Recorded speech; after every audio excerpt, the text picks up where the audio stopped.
aibo hazan ga tana an bushe shi da taso usule hankali da aibo hankali ga shiga hankali taso ita kanka wallahi taso ita kanka gashi iske ka sani wanda za ka yi ga aiki shi lalace ma taso usule hankali da aibo hazan inna lillahi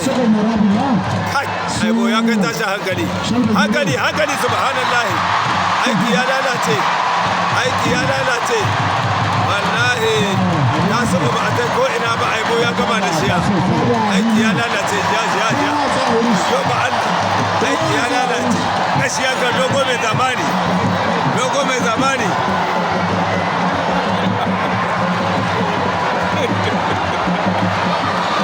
aibo Hassan dogo mai zamani wallahi kun ga hidiya dai